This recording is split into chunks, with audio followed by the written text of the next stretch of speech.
Good morning, true crime friends. How y'all doing? Okay, look, today is Tuesday, October the 22nd, and we need to talk about Miss Sarah Boone. Listen, Sarah Boone, trial day 2. Okay. There was so much there. I can barely contain myself. Let me calm down so I can explain to you everything what happened. But first, you know what you need to do. Please like this video and subscribe to the channel. We are almost at 10,000 subscribers. That is crazy to me. I'm just a big mouth lady from New Jersey who likes to gossip. But look, let's talk Sarah Boone.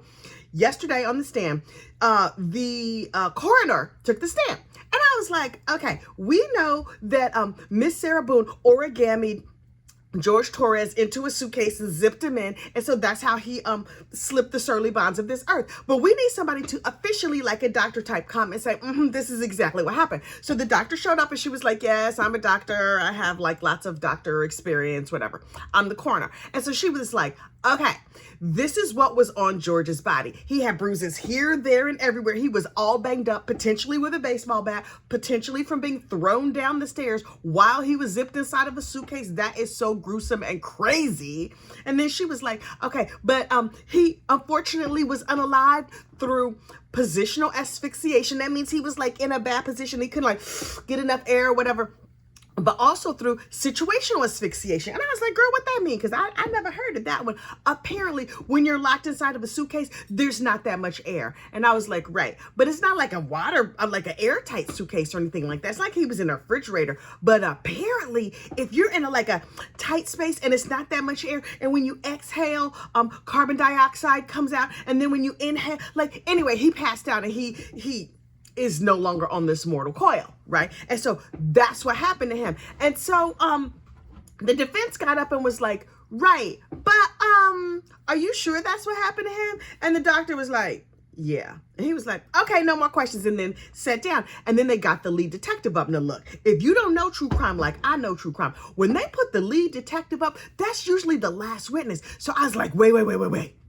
Is this the state telling us on just day 2 of the trial that they are almost done with their case? They have been plowing through these witnesses 1, 2, 3. I think they had 11, 12 witnesses the other day. Yesterday, they only had 2. But the main witness, this lead detective, oh, honey, it is through the lead detective that they brought in all of Sarah Boone's interrogation footage. And I was like, please, I need to know every single thing.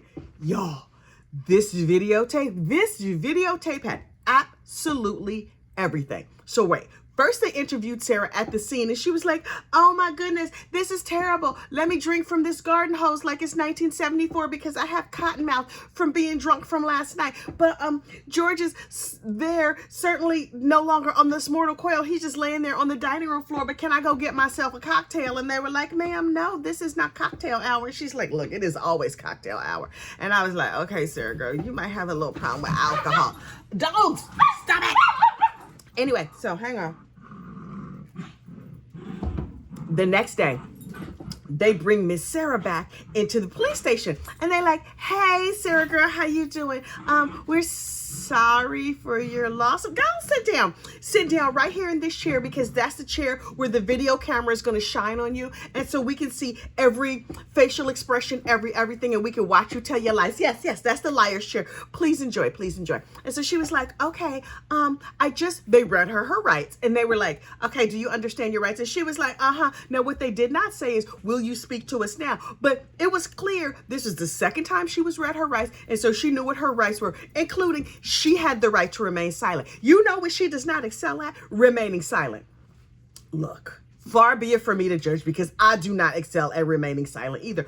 Also, I am not being interrogated by the police with a bright light shining on my face. I'm just being interrogated by myself here on the tubes of view. So anyway, so she sits down and she's like, okay, I barely slept last night. I'm so upset. This has been very trying on me. And they were like, oh, he's no longer here, but it's hard on you. Okay, ma'am. So let's walk through what we found. We've been looking through your phone and they just started talking to her, right? And I was like, okay, they're trying to lull this heifer into a sense of false security, which is exactly what they did. And she's like, I love George. We were having an amazing day. He didn't touch me. I didn't touch him. We were having an amazing day. It was all really wonderful. Everything was really peaceful. You know, I've done a lot for him in his life, including kill him, lady. But okay. And so she goes on telling her story about how great she is and how wonderful she is. And they were like, right. And she's like, but what you don't understand is he comes at me. You should look at my phone. Psst, Sarah, What you don't want the police to do is look in your phone. But they were like, okay, yeah, girl, we got your phone. Tell us some more about what might be in the phone. And she's like, well, if you look in there, you will see all the pictures of where I have black eyes and I have other stuff going on. And you know, George and I didn't really like to drink that much, except for all the time. But we would periodically have a little cocktail. But we really, really like to keep our wits about ourselves. We were not alcoholics at all. And the detectives were like, now, girl, we don't talk to the neighbors. And she's like, oh, dang, I forgot. Because you're a detective, you went out and detected and talked to other people. Yeah, I disapprove. And they're like, no, that's not how any of this works. And she was like, well, I mean, the neighbors, they did not understand our relationship. And they were like, right. So look, we looked in your phone and we talked to the neighbors, and all the neighbors said y'all was drunk 24/7. And she was like, I mean, not 24/7, like 23/6 maybe, but definitely not 24/7. And they were like, right. Okay. Also, when we were looking in your phone, we found these videotapes of you video recording George inside the suitcase. And she was like, what? What? No habla inglés. They're like, Heifer, you've been talking to us in English all this time. She's like, okay. Let me see. I think the problem is that you don't understand. If you drank every time she said you don't understand, you would be real drunk. She just could be like, you don't understand. And they were like, Heifer, we understand. The video understood completely because we saw you recording him saying, F you. This is how I feel when you cheat on me. This is how I feel when you choke me. And she was like, I mean, that's the way we talk to each other. You know how, like, when you have some cocktails with your loved one and you scream curse words at each other and lock each other in suitcases like everybody does. And the detectives were like, no, ma'am, that's not a thing. That just between me and you, that's not a thing. And she was like, right. I mean, I helped George so much in his life. I knew him better than he knew himself. And I was excellent for him, except for that time I unfortunately unalived him. I love him. And now look, I'm sitting at my house and I'm watching this video and I was like, love, girl. I don't know if you know about love, but this is not what love looks like. And they were like, right. You locked him in this suitcase. We understand, even if he got in the suitcase on his own, ma'am, you zipped it up. And she's like, yes, but it was easy to unzip. I could unzip it with one finger. And they were like, right. But he was all origamied inside, and it was kind of a carry-on. I mean, not exactly a carry-on. We covered that yesterday. But it was like slightly bigger than a carry-on. Ma'am, he was in a carry-on, basically. And he was all like twisted up in there. So even if you could do it with one finger, he couldn't do it with one finger. She's like, right. But did you talk to the coroner? Because he had bad health. I mean, his teeth were falling out, and no matter how much he ate, he could not gain weight, and he was having chest pains. So I'm sure he died from one of those things. And they were like, right. Okay. Bad news for you. We talked to the coroner, and the coroner said he died from being locked in a suitcase. And she's like, right, but it was not intentional. And they were like, right, that's still a crime. And she was like, no. Here's the thing. Clearly, Sarah is not a true crime fan, because if you're a true crime fan, you know, if you did it intentionally, that is first degree unfortunate unaliving. If you did it on accident, that is second degree unaliving. So Sarah was not aware by her saying like, it was unintentional. That's just her confessing to unaliving in the second degree. And I was like, how am I going to talk about this on my little gossip podcast in the morning? But the words, it was unintentional, first of all, annoy me. Secondly, there's a way to shorten that phrase. She should have just said, oops. She was like, yes, I knew he was in there. I recorded him. I yelled things at him. And then I went upstairs. Oops. Yeah, he is no longer on this mortal coil. Oops. I mean, no, I did not help him get out. And can I say again, oops. And I was like, this heifer is out here with the oops defense, which, P.S., I don't think that's going to work for her, but okay. She was like, look. You don't get it. And I was like, why does she think we stupid? The problem is not that we're stupid. The problem is that she's dumb enough to think that this oops defense is going to work for her. She was like, this was foreplay for us. We did the F and F, fight and fornicate. Like, that was totally our thing. I thought that he was going to get out of this suitcase and come upstairs and we were going to have relations. Okay, look. First of all, after he'd been like origamied into a carry-on for like 45 minutes, an hour, however long it was, he gonna need some tiger balm for his knees, for his back, for his legs. Is that what y'all consider foreplay? I don't know how they get down in Florida. I don't know how they get down in the alcoholic community. I don't know. And so she was like, I mean, just because he's no longer on this mortal coil, why do you assume that I did it? And they were like, ma'am, because you told us you did it. And she's like, right, but I said, oops. What you don't understand is I'm excellent. And they were like, at unaliving people? She was like, no. If you knew me, you would understand I'm excellent. I'm an excellent mother. Girl, did she not realize they were going to talk to her ex-husband about her being too drunk to pick up her child from school? About her not remembering to pick up her child? Ma'am. She's like, I was a straight A student. I was very good in school. Ma'am, that was a long time ago. Also, probably before you were consuming Boone's Farm 24/7 or whatever you was over there drinking. And she was like, I mean, yes, George was in their suitcase. Okay, is that what you want me to say? Oops. And I was like, oh my God. She thinks this is a defense. Oh my God. I can't. She thinks that this was a defense. And nobody can help this girl. She can't help herself. She can't shut up long enough to stop saying, oops, and I did not mean to, and it's not there, and you're not listening. Ma'am, we're listening. That's what the problem is. We are listening to you run your stupid mouth. Are you supposed to call people stupid? Is it politically incorrect? I mean, she was not the brightest bulb. Hang on one second, child. Finally, she said, and this was kind of beautiful to me. She said, you know what? Alcohol. Alcohol is a terrible, terrible thing. Can you believe that alcohol showed up at my house and locked this poor man in this piece of luggage? And now he is no longer on this mortal coil. I mean, oops, first of all. But secondly, it was alcohol. And I was like, wait. First of all, she said she wasn't drunk. Then she said it was alcohol. Then she said, like, I'm hungover and I'm just coming to. She didn't say I woke up. This heifer said I came to. What?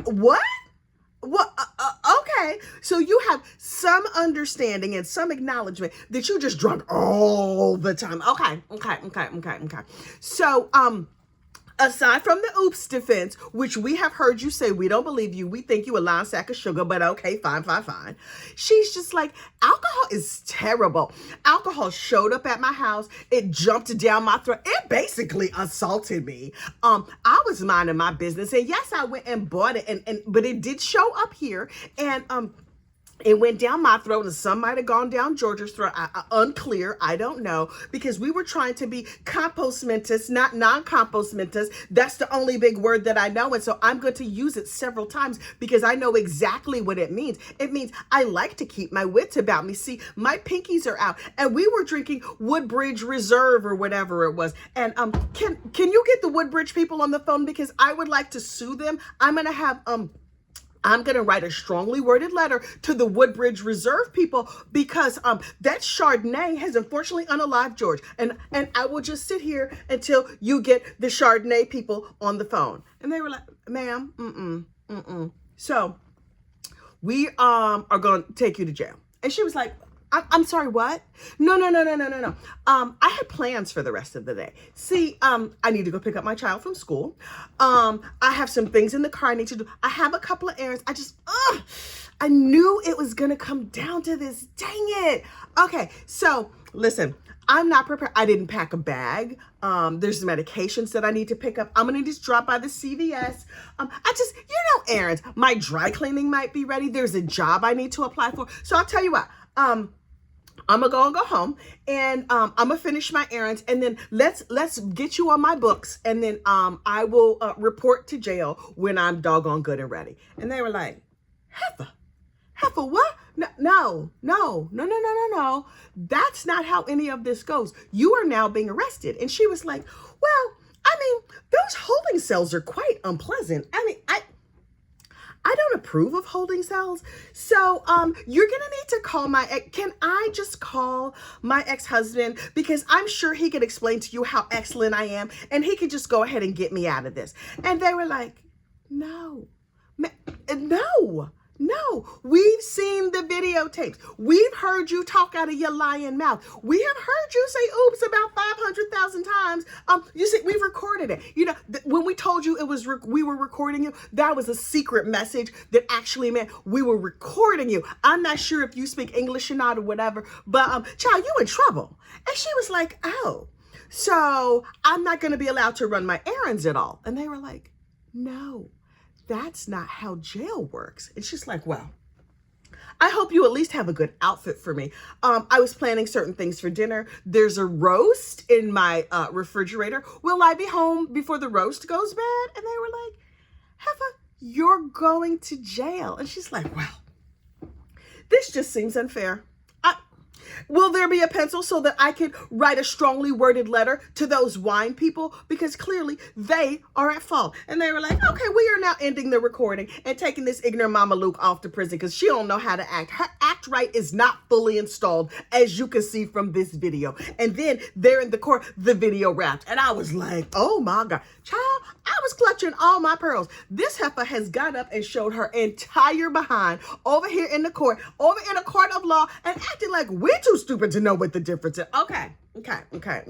So that was the video that was played in court before the state wrapped up testimony for the evening. So look, think of it this way. Now this jury gets to hear this tape over and over and over in their mind all night while they sleep. Sarah was very upset the night she got arrested. She's like, I barely slept a wink.